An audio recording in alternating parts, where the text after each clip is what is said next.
How do I make it clear that I am not going to become a regular babysitter for my sister's kids? Too long did not read. My severely mentally ill sister depends on extensive outside help to take care of her kids, and I refuse to become another crutch for her to lean on but need help standing my ground. My 23F sister, 33F, and brother-in-law, 34M, have 4 children under the age of 10. 3 are in school now and the youngest stays home with my sister. My brother-in-law is in school and very involved in local activities, which leaves my sister to be a full-time som. My sister has had severe depression since the birth of her firstborn almost a decade ago. She's really struggled with her mental health and it's just gotten worse with each child that she has. My mother, 57F, takes care of, watches my sister's kids 4 days out of the week, every single week, and has been doing this for years. She's expressed to me multiple times how burned out she is, but she feels an obligation to keep soldiering on because my sister struggles so much watching the kids on her own. My husband, 29M, and I just moved to the same area as my parents, my sister, and her family, and it's only a matter of time before we'll be asked to enter the rotation of watching the kids. My husband and I are child-free. We don't hate kids, we just don't want them for ourselves at this current point in our lives. This was a conscious decision we made together, and as such I don't want to be roped into being a part-time parent for my nieces and nephews. Any advice for how to lay down the law and set some boundaries so that we don't get sucked into being default babysitters? Is there a reason why your sister had 3 children after having PPD with the first? Is she in treatment? Is her husband aware of and actively trying to help the problem? This is giving me very vague Andrea Yates vibes, which makes me incredibly sad for your sister, your mother and her children.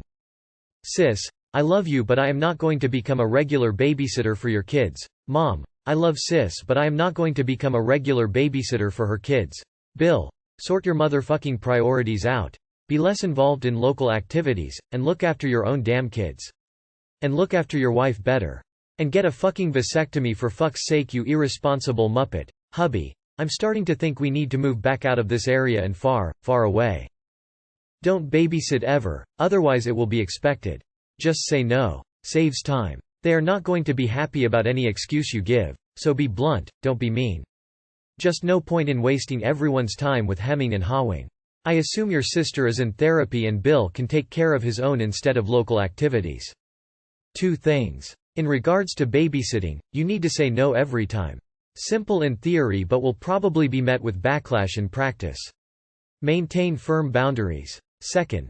I think your sister is a victim of reproductive abuse and maybe even financial abuse. She has been suffering with PPD for over 10 years and her husband keeps getting her pregnant and neglecting her. She can't work due to her depression and being SAHW. She trapped in the house all day with children she can't maintain with no support from her husband. Her husband and your parents are weaponizing religion and it's actively harming your sister. Your sister needs help. Immediately. Can your sister get Medicaid for health insurance? Edit. Her instead of your. No, don't ask again, it'll never be alright. We don't want to look after your kids for you, ever.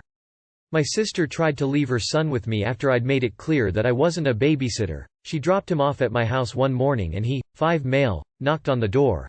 I had to be at work in an hour. I dropped him off at the police station on my way to work and told them she'd abandoned him at my front door. She copped a nice fine and never tried it again. No is a good word to learn. You may spell your mom once in a while, but make it clear you will not be full-time member of sis daycare. My favorite line to use. I have a life and it doesn't include raising other people's children. Why hasn't your sister gotten mental health help in the last 10 years? I'm very concerned for your sister and her kids. That's a terrible situation that I wouldn't wish on anyone. I have PPD, only 1 child and an incredibly supportive family, partner and in-laws. Your sister needs help and support beyond medication, that apparently isn't even helping. I disagree with everyone who is saying just say, no, you never want to babysit.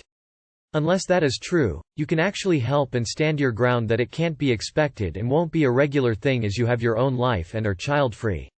Are you close with your sister? Are you able to hang out with her? Do things together? Sounds like your brother-in-law needs to pull back on his community-based activities and be a father. My wife threw away my marriage ring. My wife and I have been married for just shy of a year.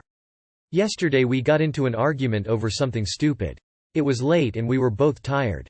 I left the room and slept on the couch. Today we talked about it, and she told me she threw away my marriage ring that I had taken off for bed and left on the side table beside our bed. This ring was very special to me. I have been fascinated by jewelry since the first time I was taken to a jeweler on a scout trip when I was a kid. I had dreamed about what kind of ring I would have throughout my years of dating. So naturally when we were engaged we spent months designing both rings down to every detail. The ring was created from my design. It meant more than just a ring to me. I had the inside engraved with one word, hope. She was the bright embodiment of what my heart longed for my whole life. I have gone through so many struggles in love, and lost hope of ever having joy, until I met her. I was completely floored and stunned when she told me. She said she didn't want to be married to someone who makes her feel like that. I spent the last 3 hours digging through every piece of trash in our garbage cans, inside and outside. Didn't find it. She refused to tell me where or how she threw it away. She said she just doesn't care about it. Is our relationship over? Is this the sign that divorce is imminent? It feels so out of left field. We have had, for the most part, a happy marriage. The occasional argument over something stupid that we can't remember how started a week later. But that's it. I feel crushed, hollow and afraid, and most of all hopeless. Yeah, this sounds over. Yes, your relationship is over. The ring symbolizes your marriage and she threw it away. She specifically won't tell you where she threw it, so she doesn't want to repair it. If I'm wrong and it's not symbolic, and she is just playing twisted mind games because she's angry, then letting her know that this is how you interpret her actions will either prompt her to be real, or she will explode and you will have confirmation. Either way, behaving in a calm manner as if her actions were the same as verbal communication that your marriage is over would be my recommended way of proceeding. I can fucking guarantee you she still has that ring hidden somewhere. The real issue is that she is manipulating you. She did it, because she knows how much the ring means to you. You gotta confront that shit head on, or it's only gonna get worse. Set your red lines, and if she crosses them you gotta respond. Make sure she doesn't have access to bank access, and prepare in case shit gets worse. Please be reasonable about this. You don't want to spend your life with someone who responds like this to difficult situations. You're going to encounter much more trying times in your life than this, and if she responds with irrational spite due to an argument over something stupid, imagine what she's capable of if you encounter something important. And now after the event, she's refusing to try and undo the damage because she doesn't care about it, but she's ignoring that you care about it. This is not someone you want to spend your life relying on. Am I the only one who thinks that argument might be relevant? She said she doesn't want to be with someone that made her feel this way. How does he make her feel? Not that what she did was okay, but I feel stuff is missing in this narrative. Knowing it will help give advice. Could mean the difference between divorce, counsel, individual therapy, quitting a stressful job that makes one of you hateful, etc. She's a horrible person. I would definitely end this marriage. She doesn't love you anymore. What? Do you need to be hit by a piano? Stick a fork in it, you're done. Boy, what did y'all fight about? Love of my life died today. I'm fairly young, 18 to be exact. But I was dating a girl ever since we were 11 years old. We dated for 7 years and talked every day. She was my best friend and I believe my soulmate. She meant the world to me. We talked about a future, kids, and marriage. She just died in a car accident not longer than 2 hours ago and I have no idea how to function. I feel like I can't breathe, and I'm slowly being suffocated. She was my best friend in this entire fucking world, and I can't picture my life without her. I never in my life felt more alone than I have now. I never in my life just felt like this, as if a part of me died with her.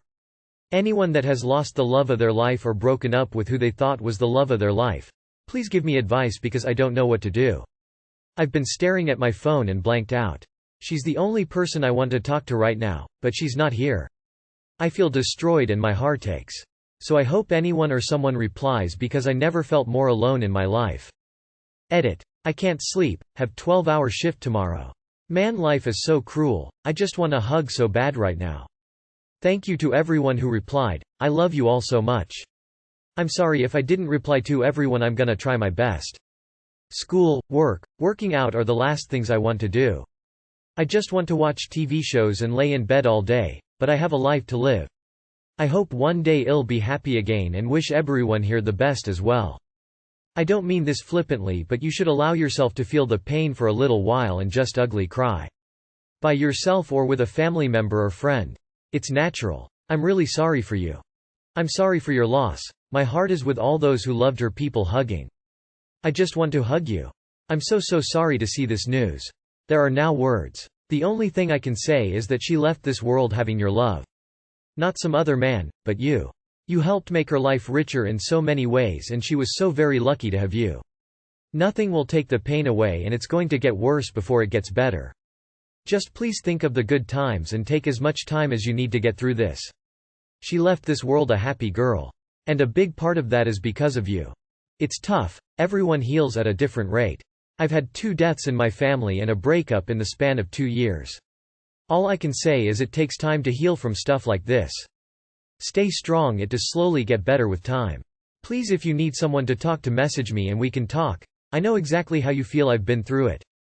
Oh, you, _purpose_717. I am so deeply sorry for your loss. I wish I could hug you and sit and listen to stories about her and let you cry and scream and yell and whatever else you needed. You broke my heart reading this. It's really so important for you to tell the people in your life that this has happened. You need support. You are definitely experiencing some shock, and that's totally understandable and normal. I have lost many people and a handful of very close people. It's unbearable, I know. Please reach out for support, and be gentle with yourself. Grief is a wild ride, and I don't say that in a funny way. It truly is. I hope your beautiful friend rests in peace. Heart. Cry as much as you need. Hug your mom, dad, siblings as much as you need. Yell, sleep, rest, feel what you need. You feel. Just keep going, it will slowly get a little better every day. You won't forget, but it will hurt less. I'm sorry for your loss. She was so lucky to have you. I can't imagine how hard this is. Not gonna lie, it's gonna hurt, but I promise it will get easier. Feel free to message me if you need to talk. Sending you big hugs. Heart. Damn, this actually really hurt my heart for you. I am so sorry. My 21 female boyfriend, 24 male, tried to tell me I wasn't allowed to go to a concert. I bought concert tickets back in the beginning of November to see a band my boyfriend and I both really like. Today, when I got home from work, my boyfriend told me he doesn't really want to go anymore due to some personal issues. I'm obviously upset because we've had this plan for months. I paid a decent amount for the tickets, and I scheduled COVID tests for us. We have to show negative test to get in. Even though I'm pissed, I told him it was okay, but that I still really want to go, and that I'd either find someone to go with me, or go by myself. He then pretty much told me he didn't want me going because he's scared I'm going to do something stupid, or I'm going to get hit on, etc. I think it's really unfair that just because he doesn't feel like going, that I shouldn't be able to go either. I told him this and now we're arguing about it. Yeah, I'd laugh at his ridiculousness all the way out the door. Dude, I'm not wasting tickets I paid for because you no longer want to go. You do what you want, but I'm going to the concert. Your trust issues are a you problem. It's not my responsibility to manage your issues, it's yours. Fuck that. Go to the show, have a blast. He's way out of line to try to forbid you to attend a concert you've been looking forward to for months just because he's copping out on it. It's super insulting that he apparently thinks that you can't spend an evening unsupervised without doing something stupid, and you are no more likely to get hit on at a concert than at the grocery store. He's being a jerk. Don't date someone who doesn't trust you, and he's saying, clearly, that he doesn't trust you. Controlling men can have the door hit them in the ass on the way out. I peeped your comment and post history out of curiosity. I gotta wonder, is there any plus side to dating this guy? Go to the concert and possibly reconsider the pros and cons of dating this guy. He has no right to tell you what you can and can't do. If he doesn't want to go, then he doesn't have to, but you still get to do what you want. Tell him tough shit you're going and that's the end of it. He is being ridiculous, unfair, and controlling. He's definitely in the wrong here. Enjoy your concert.